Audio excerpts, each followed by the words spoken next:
Story of the Buddha continued.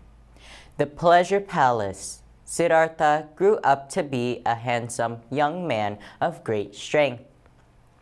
He was now of an age to get married. To stop Siddhartha from thinking of leaving home, King Suddhodana arranged for him to be married to his own beautiful cousin, Princess Yasodhara. Following the ancient tradition, Siddhartha had to prove how brave he was to be worthy of Yasodhara. In the presence of her parents, he was asked to tame a wild horse. Siddhartha tamed the horse not by beating it as some suitors might, but by talking to the horse to calm it and stroking it gently. Yasodhara wanted to marry the prince and no one else. They were married in a great ceremony. Both were only 16 years old.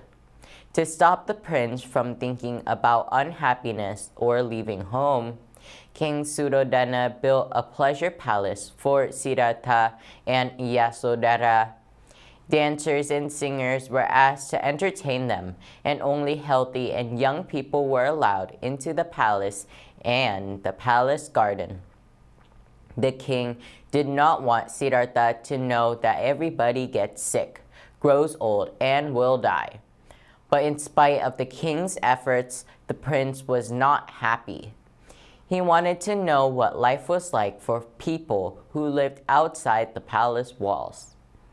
Finally, the king allowed Siddhartha to go on short visits to the nearby towns.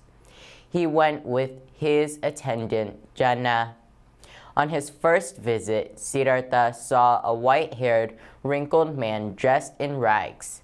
Such a sight surprised him, as he had never seen anyone old before.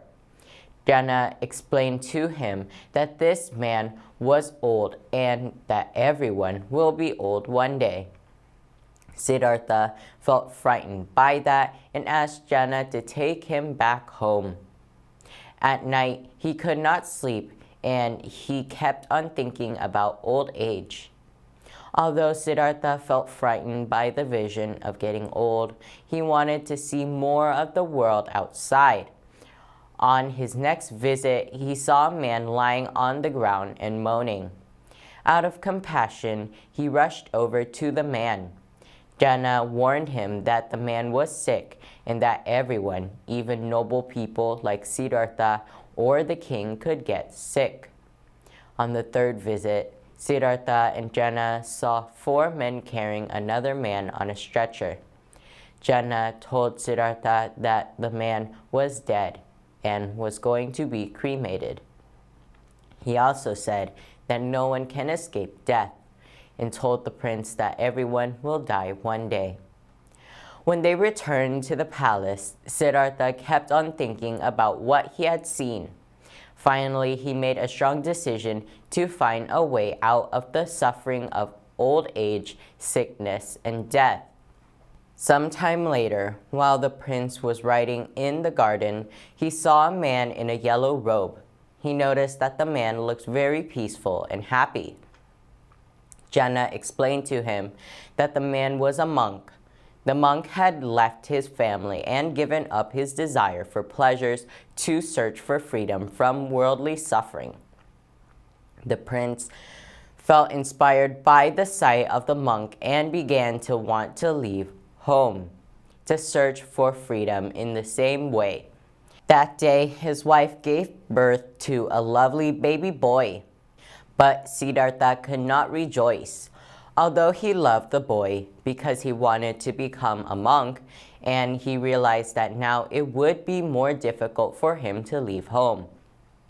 From the day when he decided that he wanted to leave the palace, the prince lost all interest in watching the dancing girls and other such pleasures. He kept on thinking instead about how to free himself and others from sickness, aging, and death. Finally, he decided he had to leave the palace and his family and become a homeless monk.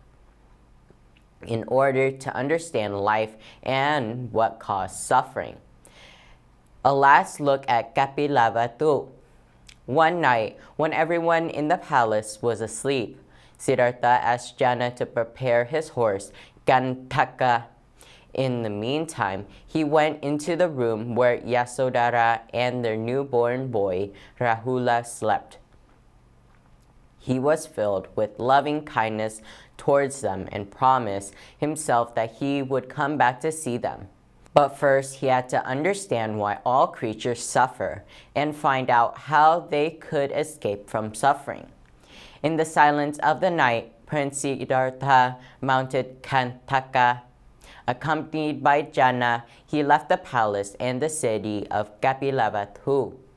They stopped at a river some distance from the city, and the prince took off his expensive dress and put on the robes of a monk. Then he told Jana to take his horse back to the palace. At first, both Jana and Kantaka refused to go back, but Siddhartha insisted that he had to go on alone. With tears rolling down his face, Kantaka watched as the prince walked out of sight.